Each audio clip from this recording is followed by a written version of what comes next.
Boa noite, amigos. Estamos abrindo nosso Cadeira Cativa. Marcos Herman, Maurício Freitas, sabe que eu trabalhei muitos anos na bodega, né? E aí, quando começava a chover, os caras estavam jogando carta ou bocha, né? Tinha alguns que já estavam com bocha mais um R ali entre o B e o O, entendeu? Mas aí também não queriam ir para casa mesmo, né? Mas aí os caras estavam jogando bocha ou jogando baralho, 66, 37, escovão e tal. E aí o cara dizia assim, lá fora chove, e o outro já... Aí era o código. E aqui dentro pinga. Eu já sabia que tinha que servir mais uma, entendeu? Lá fora chove e aqui dentro pinga. E tinha uma outra bobagem da bodega, só que essa era de madrugada. A dona da boca lá em Lagoa Vermelha, lá na rua, a zona do Meretrício, lá, as casas de tolerância. Porque quando fala em boca, hoje em dia já tem outro contexto, né? Lá tinha a Rua da Guampa. Não precisa explicar por quê, entendeu, cara? E aí também, de madrugada, eu era um gurizão atendendo ali, 8, 9 anos, 10 anos. Já trabalhava, né? Tinha moleza. Já vendia pastel durante o dia, de noite e fim de semana, cuidava o boteco. Um da mãe e outro do pai. Um no centro e outro na Presidente Vargas. Quem conhece aí de Lagoa Vermelha sabe do que eu estou falando. Que a gente já era popular por lá desde criança. E aí a dona da boca lá, vendia galinha para elas lá. Mas que tu vendia de noite? De dia era pastel. Não, de noite eu atendia o bar e tal. De garçom? Não, dono do bar atrás, bodegueiro mesmo. Mas tu nem alcançava o balcão? Não, às vezes gritava, pai, tem gente, entendeu? Entendi. Pai atender e tal. Mas aí, então, os caras diziam assim, um pro outro. A dona da boca era Dirce. Aí um gritava pro outro, falou e Dirce. Já estava na hora de ir pra zona. Entendeu? Tudo isso para dizer que está chovendo lá fora, né? E que aqui dentro não tem como botar pinga, porque... Nós estamos trabalhando. Mas virou né? uma conversa de bar, Hoje Uma conversa agradável de bar. Ele está com a macaca hoje. Hoje ele está... Começou rápido. O programa está assim às 7h05, lá pelas 7h30 ele vai começar a cantar, doutor. Não. Mas vamos ao que interessa. Né? Vamos ao que interessa. Começar com o doutor Marcos Herman aí. Já perguntar uma coisinha light aí. Né? Já estamos no transcorrer do ano da eleição do Grêmio. Já terminou o ano de 2018. Já estamos em 2019. Feliz ano novo. É para cantar, estamos já. Né? E tu acha que algum processo eleitoral começa um ano antes? Não falei processo eleitoral. Mas é que tu vai chegar lá. Eu falei. Eu já te conheço. Estamos num ano eleitoral. Nem o processo eleitoral no Brasil, para a presidência da República, começou antes de 3 meses. Mas eu gosto de começar aqui. Sabe por quê? 2 anos antes do doutor Romildo Bolzan Júnior ser eleito presidente do Grêmio, cumprimentava o presidente, que vinha de Osório, e dava a honra da participação como presidente. Pode perguntar para ele. 2 anos antes. Foge um pouco da esfera esportiva, mas a eleição para a Prefeitura de Porto Alegre já começou, já tem pré-candidato. E a eleição é daqui a 2 anos. Mas se tu perguntar, 99,99% das pessoas não estão nem um pouco Quem é que é interessadas. pré-candidato? O MDB já tem dentro do seu partido uns 4, 5 pré-candidatos. Mas então não tem o pré-candidato. Tem 4, 5... Não, tem pré-candidatos a candidato. O Maurício está se referindo ao apoio dado para o Eduardo Leite pelo MDB agora, com a oposição de Sebastião Melo, que estaria já como pré-candidato e achava que, para a estratégia deles, se candidatar, segundo eu tenho ouvido, porque eu não sou político, isso não seria bom para a estratégia dele de candidato a prefeito. Walter Nagelstein também era um dos... Perfeito. 2 nomes. O Maurício, esperto jornalista que tal, se deu conta que eles são candidatos à prefeitura. Mas não foram lançados. E nem faria sentido, que a melhor maneira de queimar um nome é lançar com toda antecedência. Agora, os dois conhecem muito bem Porto Alegre. Já estão há anos nessa labuta aí. Um já foi vice-prefeito, o outro já... presidente da Câmara dos Vereadores. Presidente da Câmara. Mas o senhor acha que um dos nomes cotados é o seu? Já está nas hostes. Mas qualquer um dos vice-presidentes, nós somos 6 vice-presidentes, é cotado, porque é natural que seja assim. É natural que seja assim. Isso faz parte, isso é do jogo. Mas eu não sei se para o Grêmio é bom essa discussão. Eu acho que não. Eu acho que a discussão Sabe o que o presidente Romildo já está pregando? Eu imagino vocês... Eu acho que eu sei. Vocês reunidos até sair a fumaça branca. O Romildo, eu acho que gostaria de ter um candidato de consenso no clube. Consenso. No clube. Isso aí. No clube. Eu acho que... E ele é uma pessoa capaz de talvez conseguir essa missão, que é muito difícil. Tu está lendo o meu pensamento? Não estou lendo o teu pensamento, é o que eu conheço o Romildo. O Romildo, ele é um articulador de primeira qualidade. É isso mesmo que eu ia dizer. E ele junta partes opostas com grande qualidade. Ele sabe fazer isso. Ele sabe abrir canais, abrir conversação, Você acha que é diálogo. melhor? Você acha que é melhor um consenso ou é melhor a lacuna da lei? O que é a lacuna da lei nesse caso? Ele pode concorrer se ele quiser. Eu acho que tem que alterar o estatuto, mas é perfeitamente possível. Já houve casos anteriores. Uma ocasião, há 20 anos atrás, não era permitida eleição e houve um processo junto ao Conselho Deliberativo que alterou para 2 mandatos. Acho que foi uns 20 anos atrás. Mais 24 anos atrás. Mas você e o Marcos Herman e o Adalberto Praz não estão já reeleitos? Não estão na terceira? Sim, para o mesmo cargo. Sim, correto. Então já tem precedente. Não, mas não é o mesmo, não, nós não temos o mesmo cargo seguido. Aliás, se eu levantasse um assunto importante, eu sabia isso. Confesso que eu não me lembro qual é a lacuna, mas para presidente não pode. Porque ele... Mas havia uma razão que agora me escapa, que tornava possível os vice-presidentes que estavam em 2 mandatos, o caso do presidente Koff, depois o primeiro mandato do Romildo, a serem candidatos. Porque foi a mudança do estatuto. Porque foi a mudança do estatuto, exatamente. Mas o Romildo não pega essa mesma mudança? Não existiria essa lacuna? Por analogia? Não, mas aí agora não pode repetir. Você... Me perdoem os telespectadores, a minha memória não chegou lá. Houve uma mudança do estatuto e aí, a partir dali, as pessoas que estavam concorrendo tinham um direito adquirido, digamos assim. Eu não gosto muito dessa palavra, mas enfim, ela existe e é muito usada. E era possível, a partir dali, então, ter 2 eleições. Essas 2 eleições levaram o Praz e eu como vice-presidente do Romildo, na mesma chapa do Romildo, que se elegeu 2 vezes também a presidência. Não pode repetir a terceira. No mesmo cargo. Mas, enfim, se há uma mudança estatutária, que não se fala hoje no clube, seriamente, ela é possível. Eu acho que teria apoio popular, inclusive, no meu ponto de vista. Ah, não, isso aí sim. É claro, e não sei se o Romildo quer também, isso também nunca perguntei a ele. Mas, com certeza, continuaria sendo o grande presidente que ele é. A verdade é que o Romildo está conseguindo coisas junto com vocês também, né? Ele sempre deixa isso muito claro. Né? E o Romildo nunca se coloca à frente do Grêmio, porque muitas vezes nós vimos rompantes de gente que se achava mais importante que o Grêmio, mais importante que o Internacional, né? E até alguns mais importantes do que o futebol brasileiro.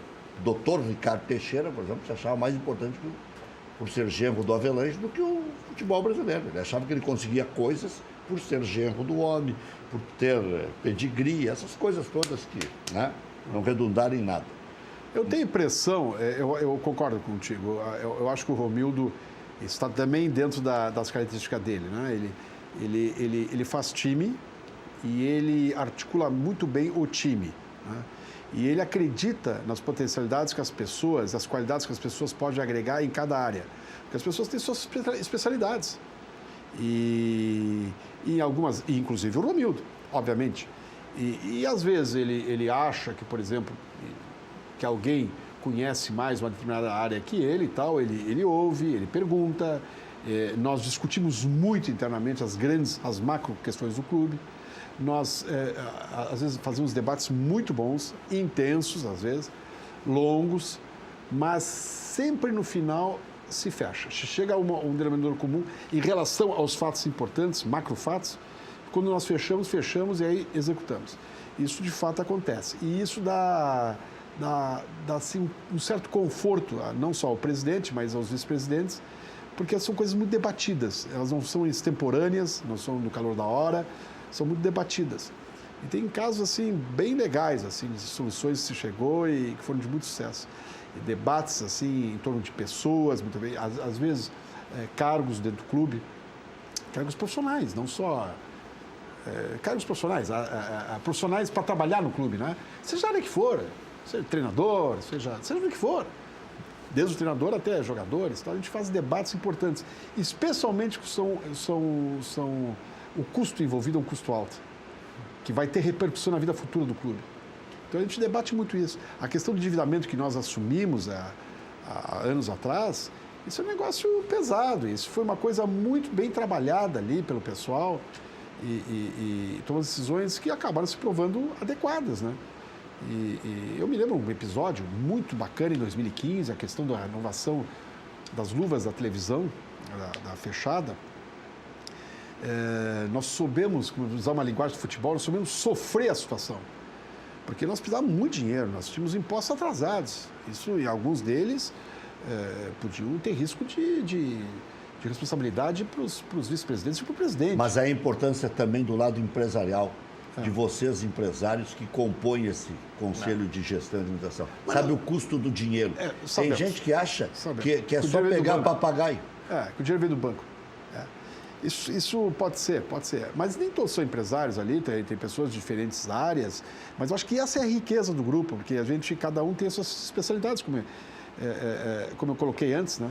E isso eu acho que nos ajudado muito, assim. E eu me lembro naquela ocasião, nós precisávamos muito dinheiro, mas muito mesmo. E nós começamos a fazer a negociação em abril. E nós soubemos sofrer o processo, fechamos ele no final de agosto.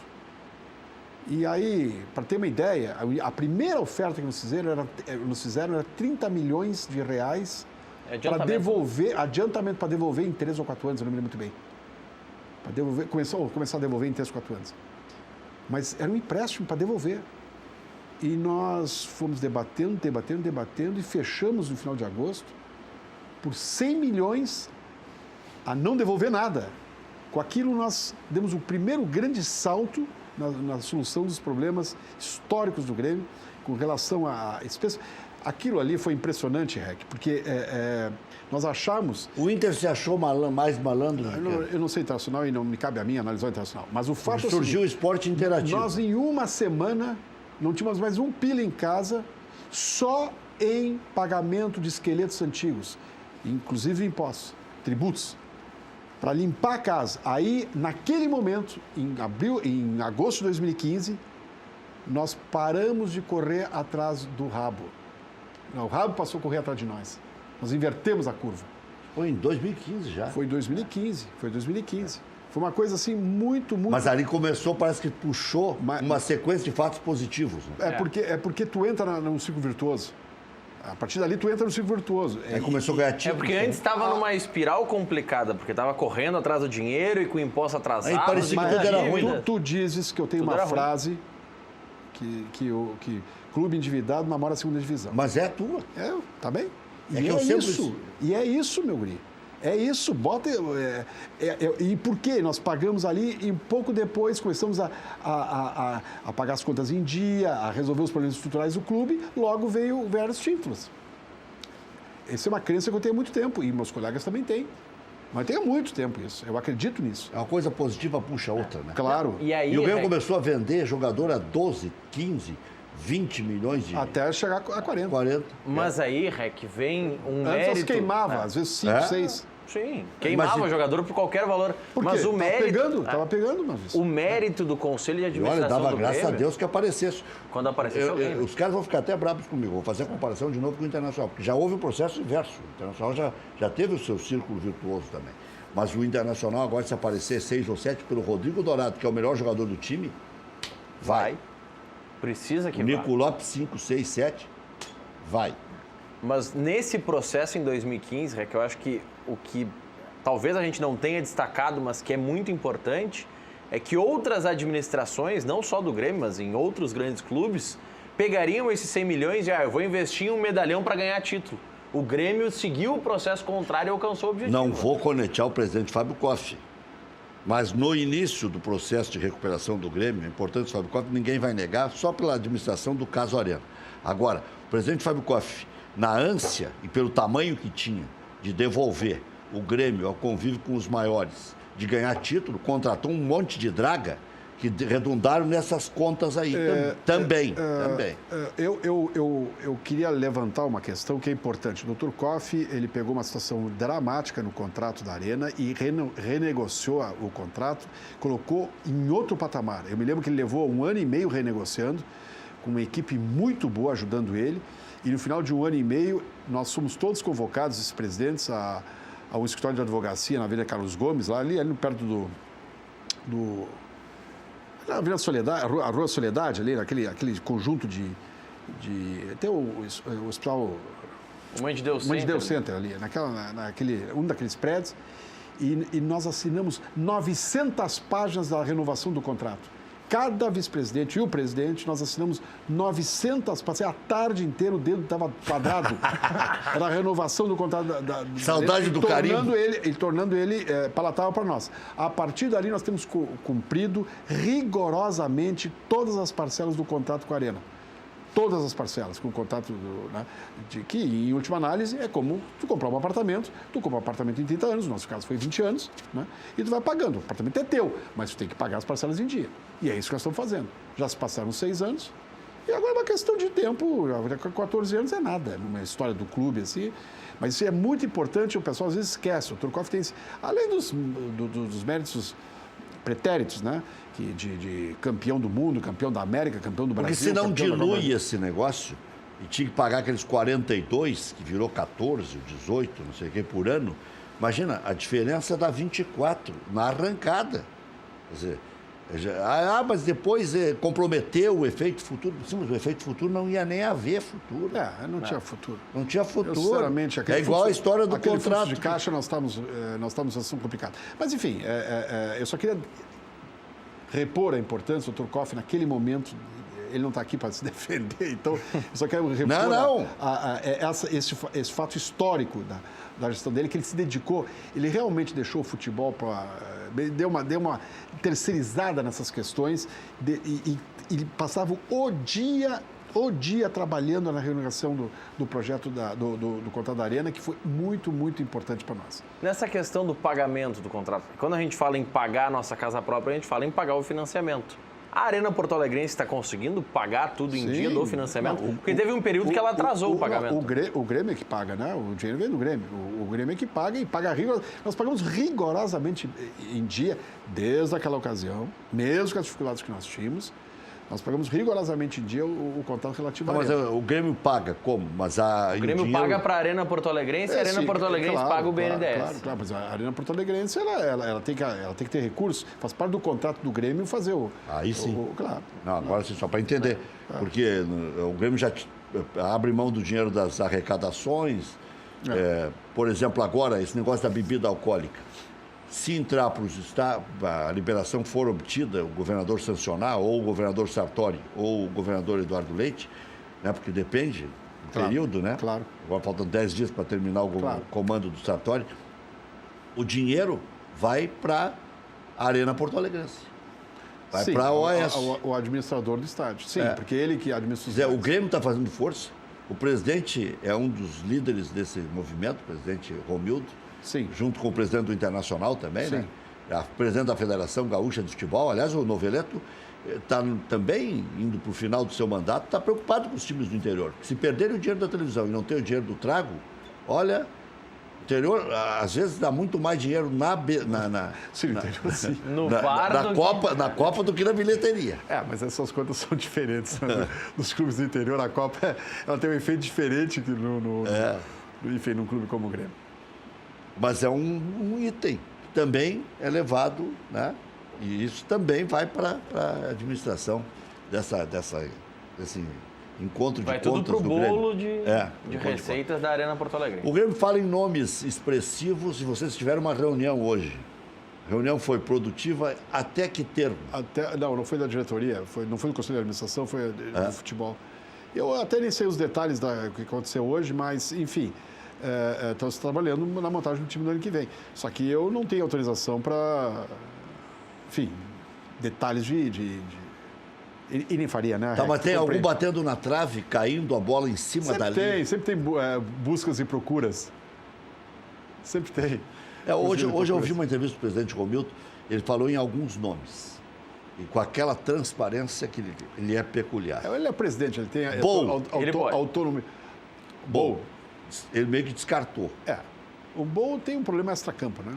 Tem um problema extracampo complicado. É um jogador que foi muito bem no Racing, depois não foi para o México, não foi mal, mas também não brilhou, voltou para o Racing, mas parece que é um tipo especial.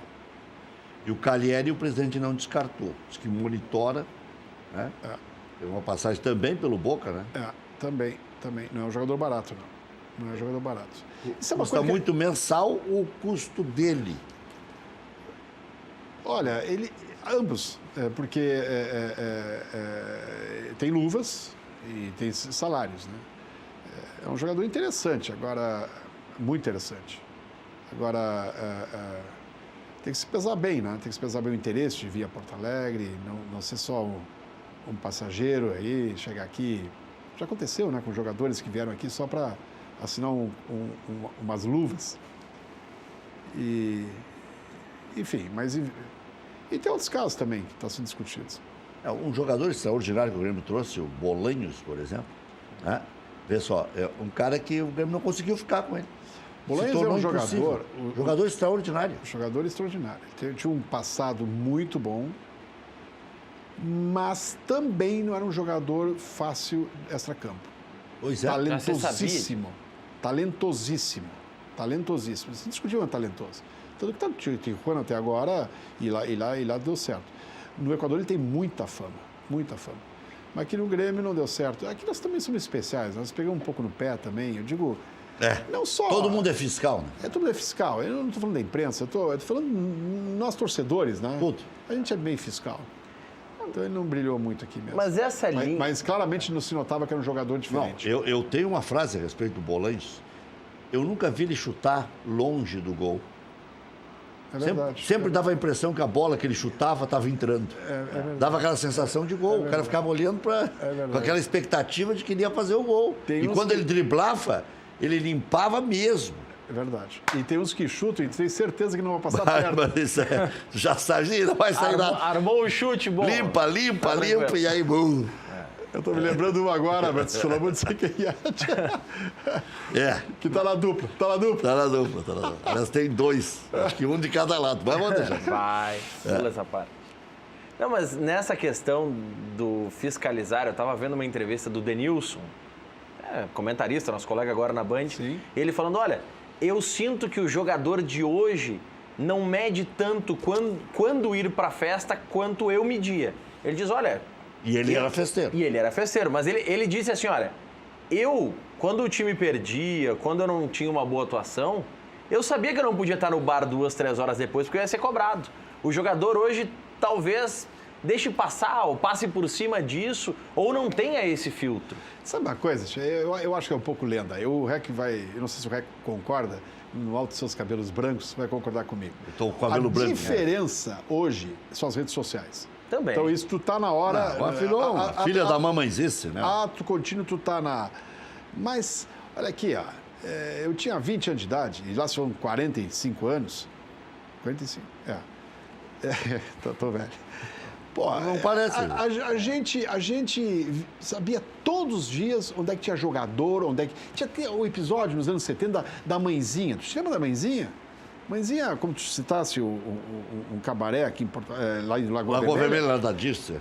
Da Dirce, tá? Aqui tinha a Mãezinha. Eu sabia que todo mundo... Pipoca, nosso colega, conhece a Mãezinha. E, nos anos 60, já tinha os que eram os notívagos, não tinham e tal.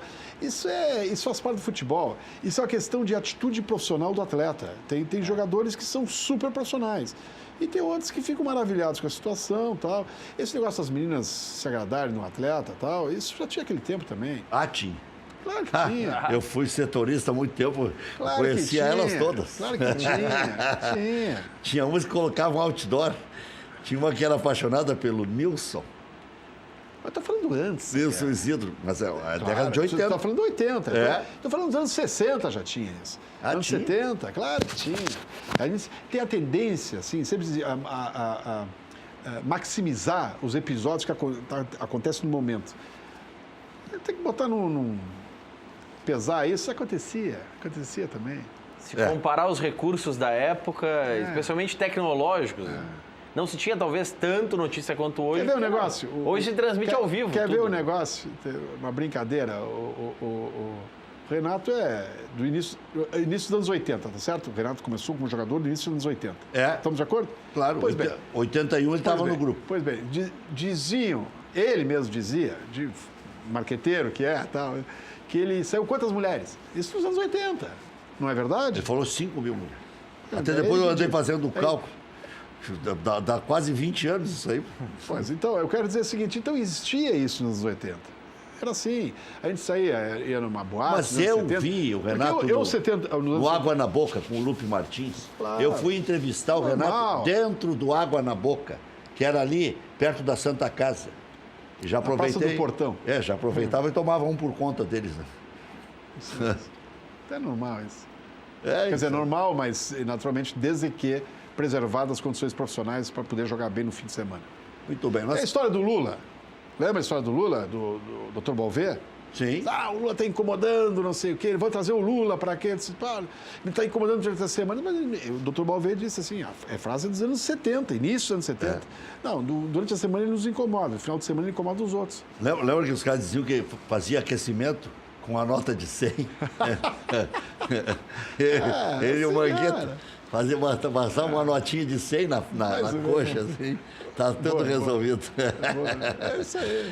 Então, aqui tem de história. Sabe que eu viajei muito com o Dalegrave, com o Balvê também. O Dalegrave agora já no final da sua história no Internacional, quando ele era assessor da presidência.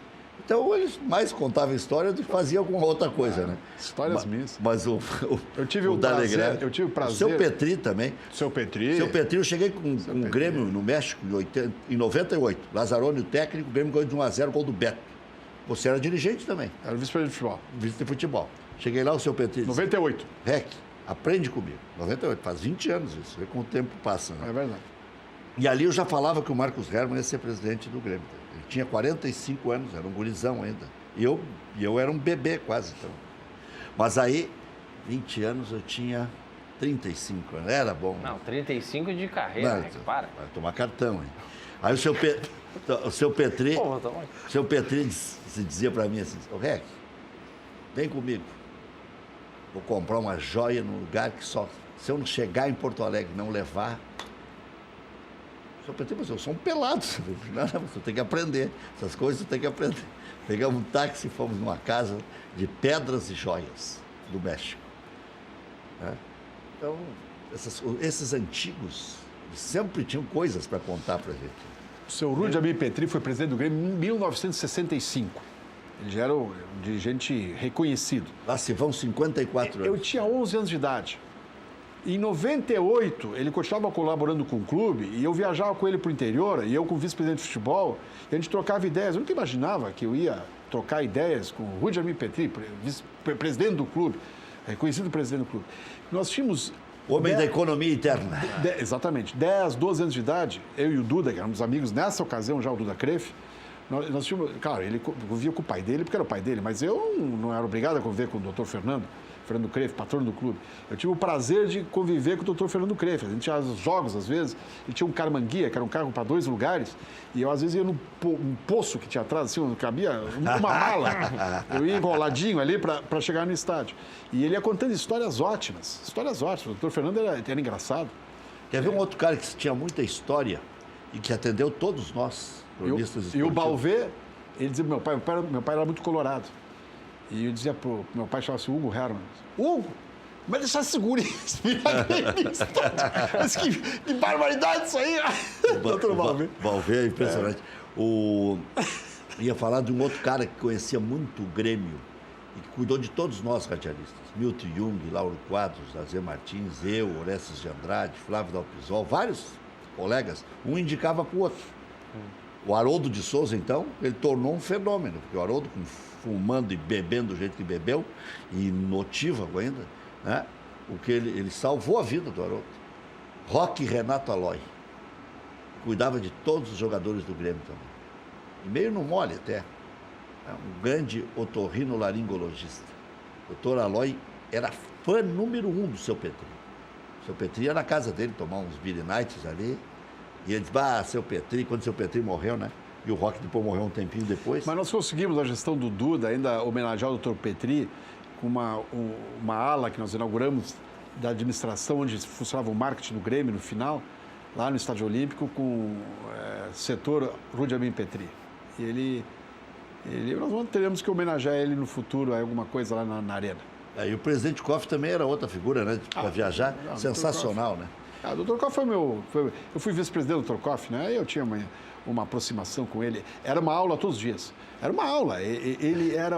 Mas se virasse as costas... Incrivelmente... Bom, isso não podia ser o último a sair do debate. O último a sair. Da conversa. Não, o primeiro. Não podia ser o primeiro a sair. Mas essa brincadeira que a gente falava, dizia pra ele mesmo, brincava com ele próprio, assim. Fazia assim, esse ratão! Eu não vou agora, você vai falar mal de mim.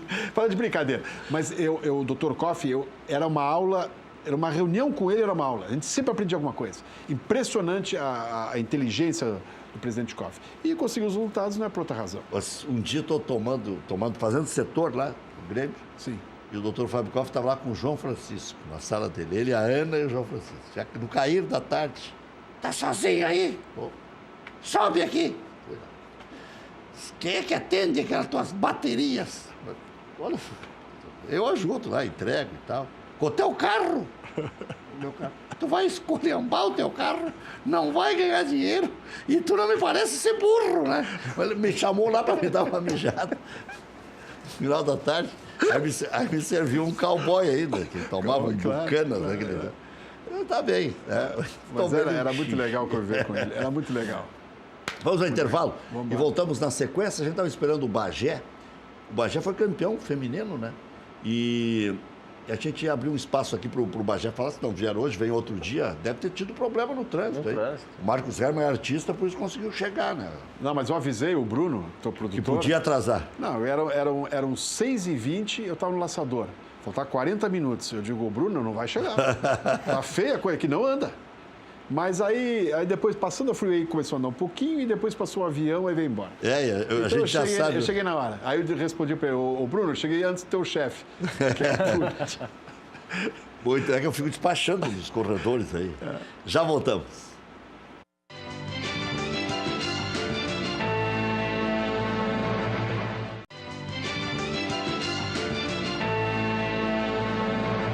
O cara está perguntando aí o Percival se eu ia lá na Dirce. A Dirce ia no meu comércio lá e comprava galinha e coisa. Ela, a Luísa, a Rosinha. O Erivelton. O Erivelton. O Erivelton, qual é o sobrenome dele? Erivelton Percival. Percival, o sobrenome. Ele disse que está tudo bem em casa e arredores. Eu fui lá. Tive algumas incursões lá. Só para fazer entregas, claro, né? Depois que o meu pai morreu, eu fiquei meio descornado, meio desesperado e tal. De vez em quando eu dava uma chegada lá. Mas você tinha 9 anos quando estava atendendo Não. No bar? 9 anos, eu com 17, 18, 16. Regular, né? É. Com 17 anos Mas eu ia lá, não fazia nada. É mesmo. Que na Grande Lagoa Vermelha ia lá tomar uma gelada. Saía do estadual onde estudava. Mas aí eu já conhecia a Dirce há 10 anos, 15 anos. Parece que ainda está viva, não sei se é ela ou a Lourdes. Tinha a Dirce, a Lourdes, a Rosinha. Todas, eu conheci elas todas. O Bagé está nos olhando ali. O programa deles deve estar imaginando, né? O que esses caras estão falando? Como é que esse programa tem classificação livre? Eu sei bem o que eles estão falando. Bagé, agora você convive entre elas, então, Bagé? Não, eu estava no... Boa noite a todos. Boa noite. Não, estava falando do teu título. Já ia entrar de sola, já. Não, eu trabalhei no Grêmio ali 20 dias. Ah, bom. E eu tive que sair, sabe, antes. Ah, então. Porque eu tive um problema, tive que fazer uma cirurgia aí, de vesícula, sabe? E aí eu tive que pedir dispensa, sabe? Mas eu acredito que eu ajudei um pouco, né? Porque quando a gente chegou lá, as meninas estavam muito achando que iam perder de novo, sabe? E a gente... E tinham perdido várias jogadoras. Exatamente, perderam várias. E a técnica, que agora caiu do Inter. Exatamente. O Grêmio derrubou a técnica que o Inter roubou do Grêmio. Não. Que a técnica que era do Grêmio era a Patrícia, ela era auxiliar. Ih, vê como é que é bom a gente se informar, né? Antes de dizer bobagem. Até por sinal, é excelente treinadora a Patrícia, sabe? Se o Inter ficar com ela, contratar ela, vai contratar uma grande profissional. Porque a Patrícia... Foi a Tatiana. A Tatiana. Há 2 anos atrás, a Patrícia, eu fui ajudar ela lá no Grêmio, lá, sabe? Na montagem de time, de treinamento, uma série de coisas lá. E eu trabalhei praticamente naquele Campeonato Brasileiro ali que elas disputaram da Série A. E agora eu saí. E até saí também porque eu já tinha uma proposta aí. Eu tinha proposta de 2 times. Eu tinha proposta do Sergipe para mim trabalhar e tive a proposta de São Borja aqui. Eu preferi ficar aqui, porque eu já estou meio cansado, muita estrada e muito longe. E agora eu não moro mais em Porto Alegre, eu moro em Capão da Canoa, né? Para mim fica muito complicado, tá? A Associação São Borja está voltando no futebol, a 3ª divisão? Não, subiu? Não, subiu para a divisão de acesso. É mesmo? Foi campeão. Bacana, que bacana. Então, Pô, mas de Capão a São Borja é longe. É longe. E agora não tem mais nem o Mimoso, né? O Mimoso era o ônibus do São Borja. Ah, mas tem um ônibus lá que ele é todo das cores do São Borja, lá que é da prefeitura, que é um ônibus também muito bom, mas é daqueles ônibus mais antigos, sabe? Então Vão apelidar de Mimoso. Mimoso, de novo. Mimoso. Que nem o Abelhão, né? Que tem o Bagé, né? O Abelhão do Bagé. Que agora diz que com o novo investidor que tem dentro do Bagé lá, diz que o cara mandou comprar um ônibus novo, 0 quilômetro pro Bagé, né? Então, o Bagé vem muito forte aí na divisão de acesso. De Bagé eu não mexo contigo. Eu estava lá agora, eu fui na reunião da federação sexta-feira, e aí fui ver um irmão meu que estava doente lá em Bagé, e casualmente eu conheci o presidente do Bagé e lá em Bagé, os caras estavam até mexendo que o Damião ia sair do Inter e ia pro Bagé, sabe? Agora... No interior o cara... Agora, só falando de reminiscências há pouco, assim, jogar na Pedra Moura era uma empreitada. Aquilo ali não era brincadeira. Aquilo ali era... Eu me sentia assim, olha, jogando com o Peñarol, né? Até por causa das cores. Sim. Jogando no interior do Uruguai, assim, um troço... O jogo era difícil, né? O jogo é difícil, o pau comia, não era... E eu não estou falando assim de deslealdade, estou falando em virilidade. Jogo duro, né? Jogo duro. Era impressionante. Era duro porque o campo também era muito ruim na época. O campo era ruim. Muito ruim. Hoje o campo do Bagé é um campo de nível, de qualidade. Eles bem cuidado. Regularam aquele... Tinha um canto que ele caía, assim, lá em direção ao centro da cidade. Exatamente. Tinha um canto que caía, assim, mas caía que tu olhava do outro lado e só enxergava das coxas para baixo. Mas que Cachoeira era pior. O Edgar Schmidt sempre brincava que uma vez o Vieira do Grêmio se perdeu no meio das macecas. Não achava? Ontem eu vinha conversando com o Derli, não sei se você lembra dele. O Joaquim Vidal, estádio do ponto esquerda que tinha no Bagé, que é de Santa Cruz. Claro, e o Derli dizia, famoso. E o Derli falando para mim, eu dei carona para ele de carro até aqui a Santa Cruz, né? E ele dizia assim, nosso aquecimento, o Galego fazia nós arrancar cada um 20 tufo daquela grama que ficava ali, sabe? O nosso aquecimento, todos os dias era aquilo ali. E a gente arrancava no outro dia, estavam grandes de novo. Era o que ele falava. Que maravilha. Estádio Joaquim Vidal, né? Joaquim Cachoeira. Vidal. Esse estádio, o gramado era realmente... Quer dizer, depende também da ocasião, mas às vezes que eu fui lá, o gramado era um carecão. Nós chamava Barba de Bode. Barba de Bode. Barba de Bode, era um narquinho só que ficava, sabe? Tu vai pra onde mesmo, Bagé? São Borja. Mas tu vai treinar agora? O São Borja. Vai treinar o São Borja? São Borja. Legal. Que beleza. Eu achei que tu tinha optado pela outra proposta. Tinha uma proposta do Sergipe. Do Sergipe. E optou por ficar aqui. Sim. Eu achei que não queria viajar tanto, mas com o São Borja vai viajar. Até porque as minhas intenções, né, de mais um ano eu encerrar, parar. Sabe? Porque eu tenho um projeto aí que eu estou montando, juntamente com um empresário aí de Florianópolis, da gente colocar um centro de treinamento aí para a formação de jogadores, sabe? E eu estou montando o projeto, se der tudo certo, é um cara muito poderoso aí no Brasil, é um cara que tem alguns investidores que vão fatalmente, né, ajudar a gente. E se der tudo certo, aí eu vou encerrar e vou entrar novo ainda, mas já para encerrar. Não. Tá aí o Filipão com 70 anos. O Filipão, né, brasileiro. Filipão multicampeão, né, cara? Um cara que tem uma estrela, além de ser um grande profissional, tem uma estrela muito grande também, né? As coisas acontecem muito, não digo fácil para ele, mas quando ele tem o poder de decidir alguma coisa, sempre ele tem, né, além da competência e do trabalho que ele vem fazendo ao longo dos anos aí, ele também tem a estrela, né, de conseguir títulos aí importantes como esse do Campeonato Brasileiro agora, que eu penso que o Palmeiras é muito pouco, né? Para o investimento que o Palmeiras tem, o Palmeiras poderia muito bem ser campeão da América. Eu vejo que naquele jogo com o Boca ali, o Palmeiras jogou uma oportunidade hoje de estar disputando, de repente, lá no lugar do River Plate, disputando uma final de campeonato do mundo. Agora, o título do Grêmio ganhou. O Bagé diz uma coisa muito importante, que ninguém fala, e que é um mérito enorme dos argentinos. Nenhum clube argentino, e isso inclui Boca e River, tem o orçamento que tem o Grêmio. E nós reclamamos e o Palmeiras tem um orçamento por força, tem 80 milhões quase de patrocínio, que ninguém tem. O segundo no Brasil é 24 milhões. É 30 milhões mensal que ele tem, né? Não. Não chega a isso? Não. 30 milhões é a receita do ano é até mais. E o Grêmio também tem a receita superior a 30 milhões por mês. Não, sim, esse ano vai ter mais de 30 milhões por mês. Não, 30 milhões não. 30 milhões por mês. 30 milhões por mês. Correto. O Grêmio vai faturar esse ano... Assim, dá 360. Em torno de 430 milhões. Mas com a venda de atletas. É 1 milhão por dia, O que eu estou colocando, que ele colocou, é que o Palmeiras... eu acabei divagando, mas enfim. O Palmeiras tem de publicidade, de patrocinadora, tem 80 milhões. O segundo Brasil é 24. Os clubes argentinos, o maior clube argentino, os dois maiores, Boca e River, tem um orçamento menor que o Grêmio. O seu São Lourenço, o seu Racing, são clubes que têm um orçamento muito menos da metade do Grêmio. E, portanto, muito menos do Palmeiras, que com os 80 milhões vai a uma receita de 500 milhões, que é muito mais que Boca e River. E aí que eu chego no ponto, dando razão a ele, que o Palmeiras, com esse orçamento e com o número de atletas que pôde contratar, poderia ter almejado, ganho a Copa Libertadores da América. Mas o River não são os milionários? Milionários é apelido. E é para a realidade deles. E é para a realidade deles. O Herman conhece tudo do Mercosul, o Herman conhece. Não sei se conhece tudo, mas enfim, conheço um pouco.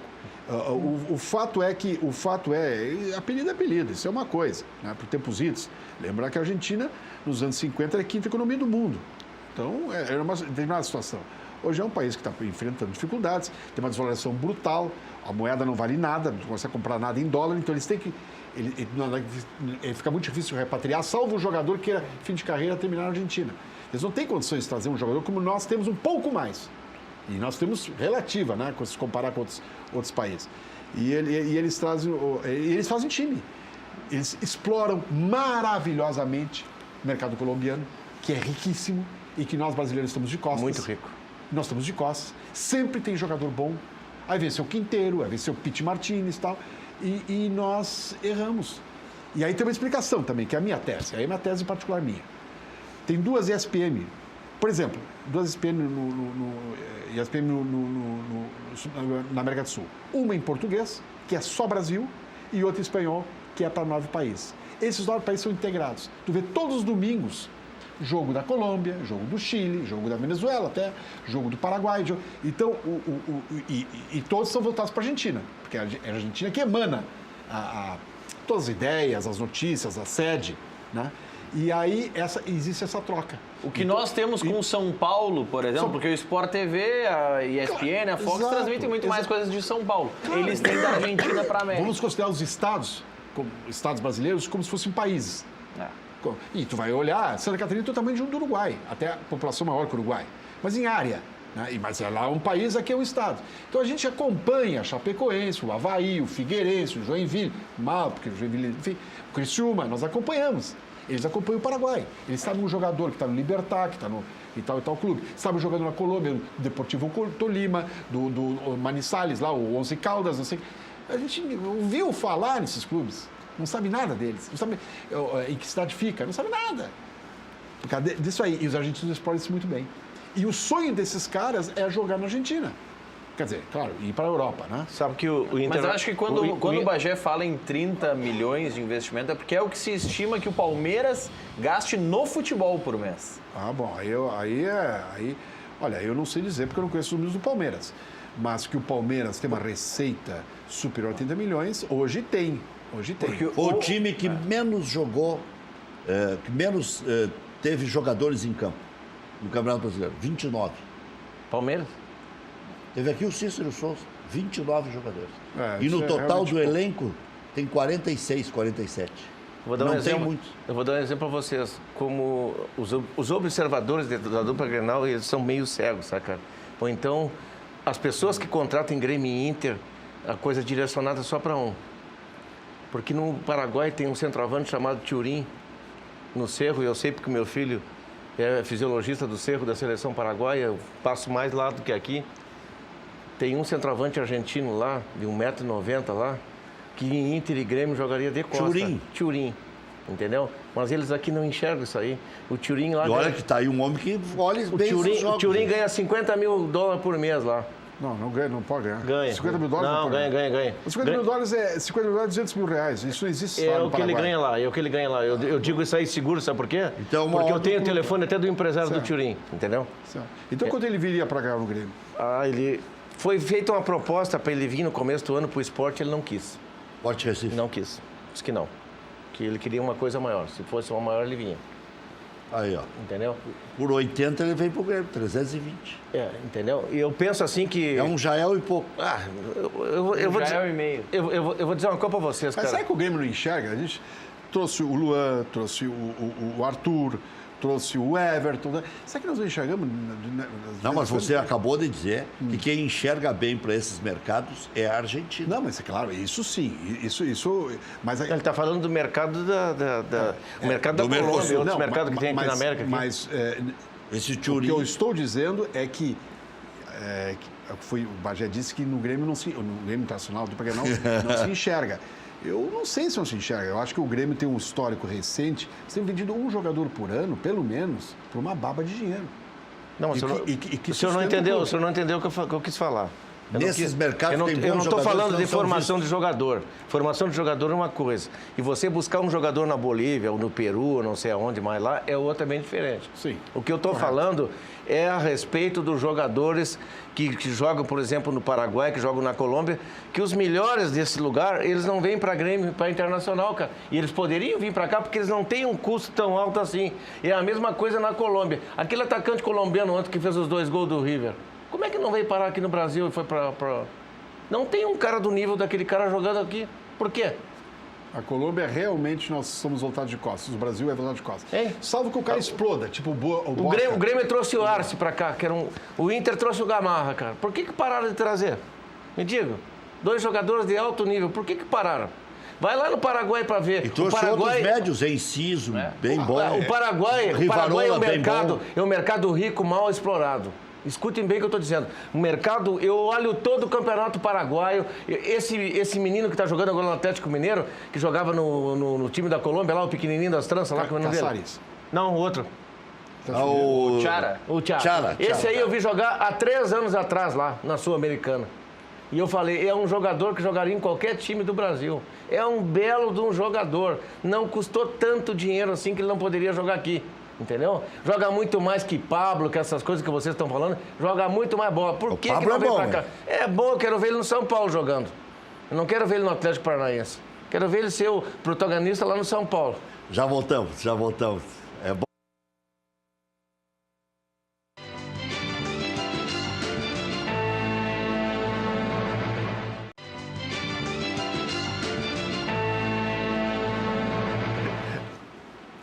e 57, Grêmio adota cautela e não dá prazo para anunciar o primeiro reforço, como disse aqui Marcos Hermann no início do programa. Negociações para contratar Thiago Neves e Marquinhos estão andando, né? Não estão travadas, mas não andam ainda num processo de conclusão. Mesmo após polêmicas e sondagens, a tendência é que Marinho permaneça no clube em 2019. Ainda anteontem eu troquei o WhatsApp com o Machado e tal, e ele tinha essa convicção de que o Marinho permaneceria. E o presidente, de novo, hoje disse que perdoa o Marinho, mas que não perdoa quem fez vazar o vídeo. Que é trairagem. Mas a torcida vai perdoar, será? Se ele fizer uns 2 gols... Não, o negócio é simples. Ele agora pode fazer uma boa pré-temporada, não vai chegar na metade do ano. Faça uma boa temporada, jogue, faça o seu melhor. Ele é esforçado, tudo bem, mas faça bom futebol. E em abril está perdoado. A torcida perdoa, é só jogar futebol. Não precisa nem chegar em abril, é marcar um gol num Grenal, por exemplo. Não, mas o Grenal talvez não é. Bom, tudo bem, mas eu digo assim, se ele fizer uma boa temporada, se preparar bem, porque ele tem força física, se ele se preparar bem, começar a jogar no gauchão com qualidade, a torcida não tem problema nenhum de perdoar. Só que eu errei 2 jogadores no Grêmio. Eu errei no Marinho e no centroavante. No André? No André. Eu achei que os dois iam jogar muito mais do que estão jogando. Não sei se eu errei, ou eles vão jogar esse ano, entendeu? Claro, o André também veio já o ano correndo. te acompanho. Eu acredito que o André possa dar muito mais. Mas que está pegando firme. Ele foi muito bem no... Que está... Treinando? É. Que bom. Ele está afim. Ele foi muito bem no esporte, muito bem mesmo. E no Santos nem falar. Aí os caras mas jogando com o Neymar até eu. Bom, pode ser, mas no esporte não, né? O esporte ele foi decisivo, inclusive para o time não cair. Foi muito importante. Esporte ou no Vitória? Esporte. No esporte, O Marinho não deixou tá falando do centroavante, né? Do André. Pensei que o o senhor Marinho, tava sim. falando- Tá, O Marinho, sim, lá no Vitória. Ah, no Vitória ele foi mágico. E foi mágico. O Vitória, ele foi Ele mágico. entrou rengo num jogo lá contra o Flamengo, balhado, não tinha a menor condição de jogar. E como o Vitória ia cair, estava 1-0 pro Flamengo, disse, bota o Marinho mesmo. Aí o Marinho não tinha a menor condição de jogar. Ele acabou com o Flamengo em pleno Maracanã. Como é o nome do menino? Fez 2 gols, virou para 2-1 e derrubou Como é que é o nome do Internacional menino que naquele joga jogo. no Vitória? Que tem cabelo pintado, que jogou no Santos? Neilton. Eu acho ele um belo jogador. Veio pro Inter. Veio? Belo jogador. Foi contratado por você? Foi. Trocado pelo Andrigo. Jogador tem Ainda qualidade. não foi anunciado oficialmente, mas Tá tudo bem acertado. Bom jogador. eu também acho ele esperto. Mas ele ainda não se firmou, né? Ele jogou no Santos, não deu certo, no Cruzeiro não deu certo, no São Paulo não deu certo no Vitória. Pode ser que ele tenha amadurecido, né? Nessas passagens dele aí, né? Mas na finaleira agora estava desgastado lá. Tanto é que o Vitória está trocando pelo Andrigo, que estava indo para o Ceará. Quem não permanece no Grêmio é o André Zanota. O executivo ficará no clube somente até o final do ano. Problemas pessoais, né? Pessoais que ele está saindo. né? A mulher Família, é muito né? bem sucedida lá. Isso. E os filhos também precisam dele por perto. E aí. Lá em São Paulo, né? Isso. Mas ele tem uma proposta de fora também que ele está analisando e provavelmente ele vai aceitar. Acho que está bem. Fora do Não, país? Ele está fazendo um pulo na carreira que isso deve ser aplaudido. Fez um trabalho brilhante no Grêmio. Gostaria de dar um testemunho. É um profissional de primeira qualidade. Eu gosto muito dele. Mas, enfim, já tinha esse problema da esposa, que tem um emprego muito bom como assessora jurídica, responsável pelo departamento jurídico de uma multinacional em São Paulo, e filhos pequenos, que é sempre um complicador. Esse, como todas as mulheres, elas mandam na gente, cara. Mandam. Mano. Ainda bem, né? Ainda bem. Elas mandam, não adianta, elas mandam. Ainda bem. E ainda assim a gente erra, né? Sem acerto. Sem acerto por Marcos Rocha. O Palmeiras planeja aproveitar Fabiano em 2019. Foi o que disse aqui o Cícero Souza. Não é o problema que o Palmeiras... Porque a gente às vezes dá informação e não vai aferir se ela é 100% verdadeira. Disse aqui o Cícero Souza que não é que o Palmeiras não empreste para outros que estão jogando a Libertadores da América. É que se ele sentir que o jogador circulou, deu certo e pode acrescentar no Palmeiras, por que eles vão deixar no clube? Claro. O próprio Fred, no Botafogo, contribuiu para o Botafogo não cair, está voltando, eles vão dar uma observada no início da temporada e de repente até volte para o próprio Botafogo. Então ele disse, olha, tem casos e casos. Esse menino que foi campeão da Sul-Americana pelo Veiga, Rafael Veiga, jogou uma enormidade, todo o Brasil viu esse cara jogar. Palmeiras, vamos dar uma olhada. Não, dá uma chance para ele. Claro, né? mas tem uma boa questão também, né? O Palmeiras contratou o Zé Rafael, contratou o Arthur, ele tem contratado jogadores muito bons. E usou 29 no Campeonato Brasileiro. Daqui a pouco, bons jogadores existem. Agora não adianta empilhar e não deixar eles jogando, porque eles precisam estar em atividade, precisam estar amadurecendo, crescendo, melhorando. E aí pode ter um monte de bom jogador, mas se não usa os caras, também aí sabe qual é a diferença dinheiro. do Grêmio para o Palmeiras? O Palmeiras está vendendo os meninos direto. O Palmeiras agora estava envolvendo o Papagaio, esse que foi destaque na Copa RS, fez até gol contra o Internacional na semifinal e fez gol na final também. Estava mandando numa troca pelo Marcos Rocha, ele por empréstimo, mais dinheiro pelo Marcos Rocha com o Atlético Mineiro. Dava para se concretizar isso aí, mas agora não conseguiu Mas se ele vai por acertar. empréstimo, pode ser interessante, na medida que ele é Claro. bem jovem, para pegar a corrida, jogar um clube da primeira divisão grande, pode ser interessante. O que o Palmeiras não tem a característica, diferentemente de outros clubes, é prestigiar os jogadores que estão nas categorias de base. Ele não é um clube formador como o Santos e São Paulo. Mas vendeu Até quatro pela Mesmo grana, o Corinthians. Mesmo Vendeu o Corinthians. quatro- Mas historicamente, o quatro Palmeiras guris. não é de aproveitar categorias de base. Vendeu 4 guris por 20 milhões de dólares ou de euros. Esse ano. Então fez um... Que nem se via falar. Mas tu Tem um tal de Fernando. Mas tu não tem condições de dizer que ele fez um bom ou mau negócio. Aparentemente, Não. 20 milhões de Por isso que eu de disse que tem dólares é muito diferença. bom. Mas se um explodir, Só ele vale explodir 20. mesmo, vale 20. Olha que o primeiro reforço do Inter será o Neilton, vai ser anunciado até sexta-feira. Renovação com Elton Silva está acertada. Também o anúncio deve ocorrer nessa semana. E o Fluminense confirmou Fernando Diniz como seu novo treinador. O que você acha, Bajé? Eu acho que o Fernando Diniz, ele utiliza de uma forma de trabalho dele, um esquema que ele quer utilizar. Parece que ele está copiando, né, um time europeu chamado Chelsea, sabe?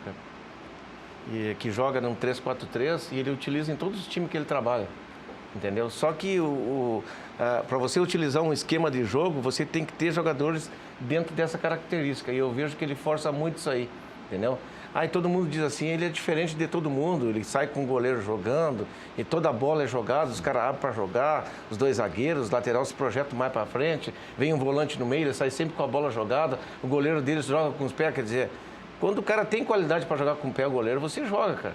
Mas quando ele não tem, não adianta, ninguém vai ensinar para ele isso aí. Isso é uma natureza dele, entendeu? Já nasceu com ele. Vou dar um exemplo do grande goleiro, o goleiro do Grêmio, o Marcelo Groy. Marcelo Groy não é um cara que tem habilidade para jogar com os pés. Agora, se ele chegar aqui no Grêmio para treinar, ele não pode forçar isso aí no Marcelo, porque ele vai complicar o Marcelo. O Alisson aprimorou, mas não se fresqueia. Ele se fresqueava quando ele estava querendo aprender. E aí tomou um gol do Veranópolis aqui que ele aprendeu pro resto da vida. Ele sai jogando até ali com os pés. Ele não vai avançando enquanto não haja pressão. E o Fernando Diniz tem outra coisa, né? Tem outra coisa que é muito complicado. Por que o Renato hoje é um grande treinador? Porque o Renato sabe lidar com os jogadores dentro do vestiário, dentro do campo, em qualquer situação. O Fernando Diniz tem um problema muito grave com a relação dele com os jogadores, principalmente no Atlético que ele teve. Ele é um cara que não tem muita paciência, ele chuta o balde mesmo, sabe? Isso aí eu sei porque eu tenho pessoas lá dentro do Atlético que eu me dou com ele. Isso é muito grave. Isso é muito grave. Se não saber mexer com o jogador, tu pode ser um grande treinador lá dentro do campo, mas se você não tem o vestiário, pega o boné e vai embora. Não, e aí tem um problema, né, Bagé, pro técnico. A gente diz, o Atlético Paranaense, ele peita a Globo e não bota o time principal no estadual. Isso tem alguns efeitos positivos, tu tem uma pré-temporada longa, tu chega com mais fôlego no final do ano, só que tu fica 3 meses com o jogador sem saber se é titular, se é reserva, ou até sabe como motivar esse jogador no treinamento. Ficar 3 meses treinando também não é fácil pro treinador. Já voltamos.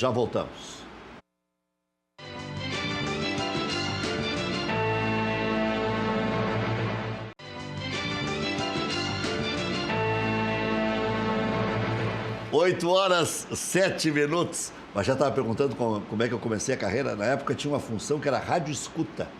A gente ouvia a loteria esportiva e ai de ti se errasse um gol da loteria. O Antônio Augusto era neurótico por loteria. Ele, o plantão do Brasil e tal, né? E tinha um vidro na Rádio Guaíba assim, né? A gente ouvia lá onde as pombas faziam as coisinhas delas lá, né? E aí a gente tinha uns radião assim para ouvir 13 e 16 metros as rádios de Portugal e da Espanha. Saía um gol, a gente saía se despedaçando para tocar no vidro, para dar o gol primeiro, que é a gaúcha, né? O Guaíba e a gaúcha brigava para ver quem dava o primeiro gol. Com a loteria não vale mais nada, né? E a gente dava o gol e às vezes errava e dizia, não, esses guris não dá para acreditar nesses guris. Antônio, não. Totonho? Totonho. Mas o que eu tomei de mijada do Antônio Augusto foi um negócio... Pai, ele era temperamental. E não adiantou nada, né? Ele tinha um temperamento forte. Ele chegou lá pro Lazer, quando o Lazer foi me contratar, disse, mas mais um guri cagalhão. Antes do Antônio Augusto, te lembra o Francisco Vitorino? Que era o plantão da Guaíba? Eu escutava esse, se eu não me engano, o Francisco Vitorino voltou anos depois e fez uns 2 meses conosco lá ainda, completamente desembocado. Como o Paulette, não era Paulette, que também voltou e não conseguiu fazer. Eu trabalhei com vários e vários plantões. Trabalhei com o falecido Érico, com o Moro. O Érico Sauer. O Érico Sauer era o papi. Estrela. O assador oficial de Tele Santana. O Érico me presenteou uma foto do Tele Santana, né, com ele com a camisa da Rádio Guaíba. Fazia aquele Expresso da Alegria. E o Tele um dia foi treinar o time da Guaíba e o Mondongo era o assador. O Tele era pão duro, comia palito, economizava em tudo. Sim, famoso. Ele tinha o sapato dele e as calças eram a mesma sempre. Quantos anos? Eu fui fazer estágio no São Paulo com ele. Tá louco, cara? Agora, que treinador, né? Que qualidade de treinador. Ele contratava o Érico Sauer, pagava passagem pro Érico Sauer. Meu Deus do céu. E assar o churrasco em Minas Gerais para ele. Ele era pão duro para algumas coisas, para outras, Érico Sauer veio assar o churrasco para mim. E o Érico chegava no Ranzolini, ó, tem que ir lá, o homem me chamou. Mas o Tele tinha uma filosofia de futebol e ele não se afastava daquele troço. O que ele fez com o Grêmio em 77, ele moeu com o Internacional nos Grenais. Foi. E em 78, o Éder cagou no sapato dele, na véspera de um jogo com o Vasco, lembra? Ele tirou ele do time e não tinha conversa. Ele podia ser o Éder que fosse. Botou o Renato Sá. Mas ele tinha umas convicções erradas também. Não, o Wilson Cavalo de zagueiro, ele botou em 78 na decisão contra o Internacional, Cláudio Duarte era o técnico do Inter, perdeu com um gol de cabeça do Valdomiro. O Leão também era para ter ido na Copa, né, com ele, né? Mas era para ter ido. Levou o Carlos e o Valdir Pérez, né? Valdir Pérez e depois o Carlos. É verdade. E levou aquele volante também que ele levou, que era do Flamengo, lá um branquinho que tinha. Jogava pouco, cara, mas ele... Elzo? Não. O Elzo era do Atlético Mineiro, em 86. 86 era o Elzo, isso mesmo. Tinha um branquinho que jogava no Flamengo lá. Um jogador comum, cara. Ele se apaixonou pelo cara. Na época tinha Carpegiani, tinha Falcão, tinha Batista, tinha horror de jogador. Não, mas parei, o Carpegiani já não é na época dele. Em 82, o Carpegiani já tinha parado. Já tinha sido campeão como técnico do Flamengo. Já tinha. Eu sou chato. Olha aqui, mas tinha o Batista. Tinha o Falcão, tu tem razão. Ele levou o Elzo em 86. Bom, ele levou o Chicão. Bom, não foi ele que levou o Chicão, né? Não, foi o Coutinho. Foi o Coutinho. Aquele também foi o maior crime que teve também, né? Cada coisa. Mas não foi só ele, né? Não, o Coutinho não levava o Falcão, levava o Givanildo. E para a Copa piorou, levou o Chicão. Oswaldo Brandão levou o Givanildo numa Copa América e deixou o Falcão. E depois o Cláudio Coutinho levou o Chicão e deixou o Falcão aqui. Isso aí. Porque o Chicão, ele argumentava que o Falcão jogava qualquer uma do meio do campo. Qualquer uma, até de meio articulador. E o Chicão ele argumentava que podia jogar de zagueiro. Então podia quebrar o galho de zagueiro. E esse é o argumento do Coutinho. Mas estou tentando me lembrar que é algo do Flamengo agora que está falando. Rapaz, eu não me dei conta. Um que tinha um cabelo parecido com o Baltazar, bem branquinho ele era. Que jogador aquele ali, que eu tinha pavor de ver ele jogando. Sim, mas ele... Eu acho que eu sei qual é. Jogou no Botafogo? Né? Jogou no Flamengo. Volante. Crespinho. Era branco, parecia um leite assim de branco, cara. Mas ele jogou no Botafogo também. Naquele 6-0 famoso que o Flamengo tocou no Botafogo, que o Zico se vingou, ele era o volante do Botafogo. Ele era o volante. Deus Deus. Não é Bergson. Não. Ele não achava o Zico. Então, para achar o Zico. Para achar o Zico aí. Mas é difícil.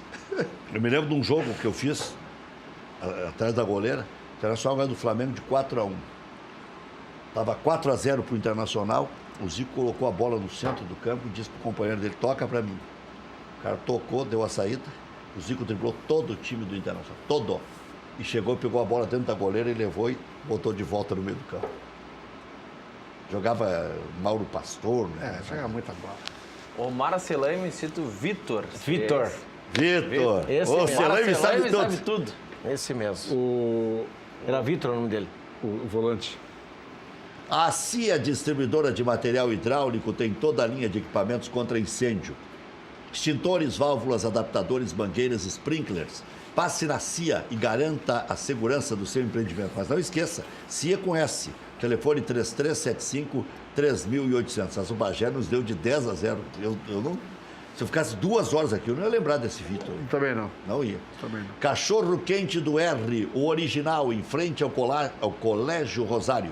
Desde 1962, conquistando clientes com atendimento pessoal e o inigualável molho. Atende diariamente das 11 da manhã à meia-noite. Não tem franquias, não tem filiais. Cachorro Quente do R, o mais tradicional de Porto Alegre.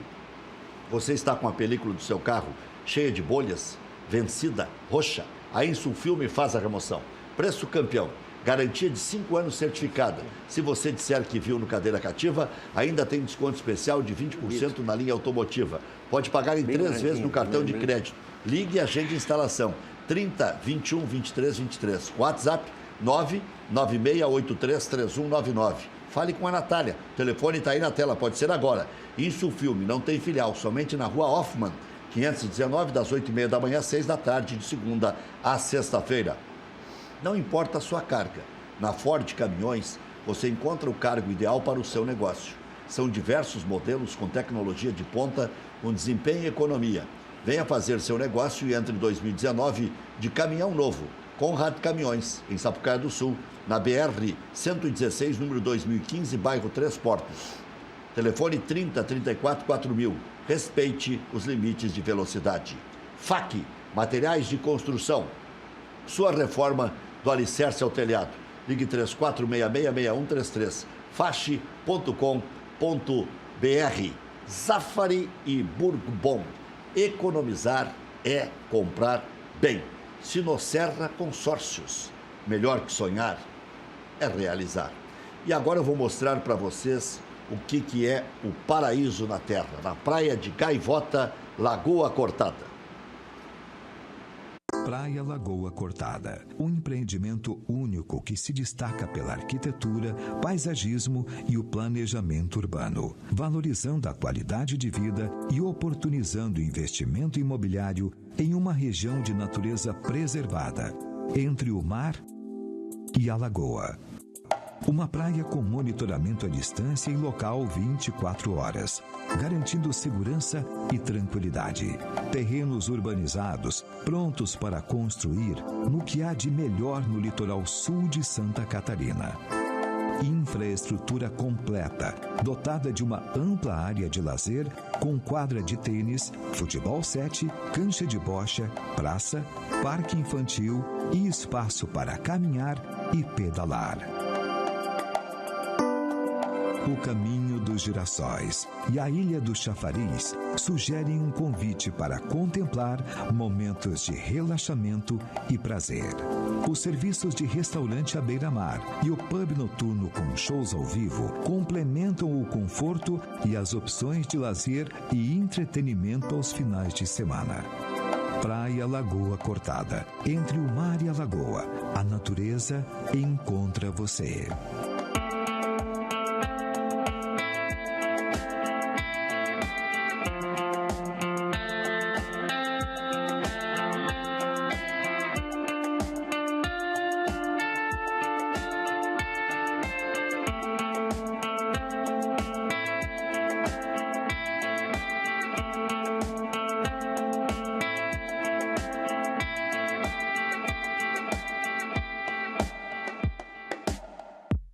Tá aí, o João Laíri está esperando a sua ligação, o telefone está aí na tela. Você vai comprar o terreno, vai comprar a casa, tudo padronizado, do jeito que você pode pagar. João Laíri está esperando você, especialmente quem já foi cliente do João Laíri lá na época do Sul Brasileiro, do Meridional, do Santander, né? Nós antigos falamos em Sul Brasileiro, Meridional, falamos no Rocha Centro Médio, no Vitor Centro Médio, no Givanildo Centro Médio, no Chicão. Tele não quis levar o Leandro e o Renato para a Copa por indisciplina. Não levou 2 craques para a Copa do Mundo. Pois é isso que eu quero dizer. Ele tinha uma filosofia, não se afastava de filosofia. Se ele estava certo ou não, agora com os resultados se diz que não. Mas o fato é que eles tinham feito uma... Mas depois ganhou um caminhão de títulos ainda. Ganhou aquele de 71 no Atlético, primeiro Campeonato Brasileiro. Ganhou em 77, quebrando a hegemonia do Inter. E depois ganhou no Palmeiras, ganhou no São Paulo, né? Ganhou no exterior também. Bicampeão do mundo, né? É. Sim. Diga, Maurício, o que a CBF, o que a Conmebol fez? Não, eu estava vendo uma análise do Rodrigo Matos do UOL sobre a tabela que foi divulgada da Libertadores, com as datas já dos jogos e a previsão de partidas. Alguns detalhes que ele aponta e que são interessantes para a gente analisar. Primeiro deles, dia 26 de março, tem jogo marcado na Libertadores. Por exemplo, tem Atlético Paranaense e Boca na Arena da Baixada e tem São Lourenço e Palmeiras. Só que essa é uma data FIFA. Teremos jogos da Libertadores em data FIFA. Essa é a primeira cacaca da Conmebol. Mas vai mudar isso aí. Não, a Conmebol já disse que teve concordância do comitê executivo e definiu que vai ter jogo e acabou. Outra questão que chamou atenção é que pelo site da Conmebol, se comparar as datas do site da Conmebol, o River essa é sensacional. Terá 2 jogos no mesmo dia. Ele vai enfrentar o Alianza Lima pela primeira fase da Libertadores. É o time A e o time B.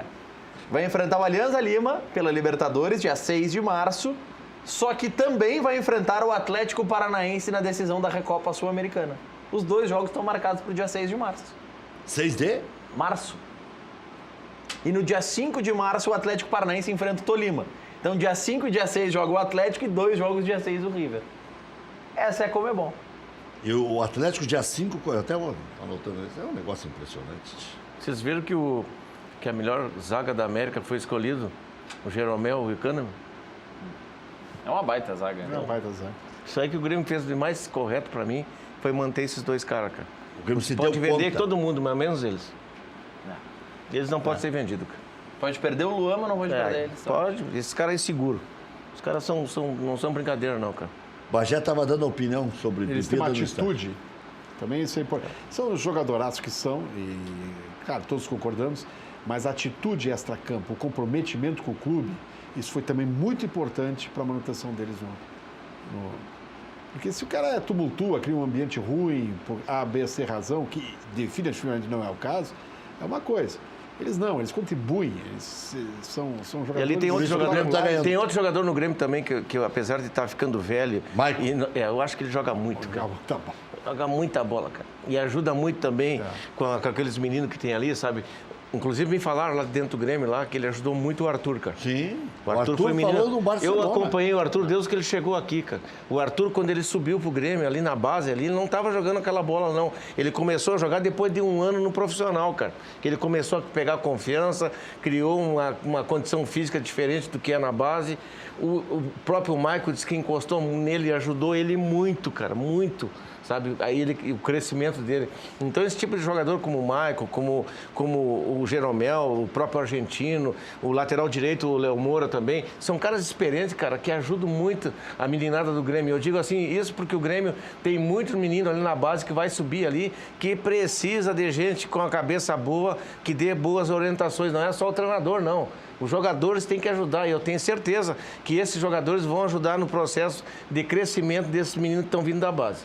Bagé, você estava falando que você não concorda com o trago no estádio ou concorda? Concordo. Sabe por que eu concordo? Porque interior. eu fico no entorno dos campos quando eu estou sem trabalhar. Tem cara que entra atrasado e anda caindo de bêbado de tanto beber lá fora. Entendeu? Se o cara vai lá para dentro do estádio lá, talvez ele não beba tanto como ele beba. Tem cara que leva 2 copos para a beira do portão e ficam bebendo ali. Como dizendo assim, ó, vou me garantir com esses 2 copos aqui, porque depois eu vou sentir falta lá dentro. E outra coisa, pro Grêmio e pro Inter pode não fazer falta a cerveja, mas pros clubes do interior, da primeira divisão, da segunda divisão, da terceira divisão, sabe quanto é que dá uma renda de bebida lá no Grêmio Bagé lá? Eles tiram de 11 a 15 mil. Vocês imaginam ter 4 jogos no mês, quanto que vale isso aí para um time do interior? Entendeu? É muita cerveja que se vende, cara. Entendeu? Então, as pessoas que falam isso aí, elas não têm noção. E quem bebe vai beber igual.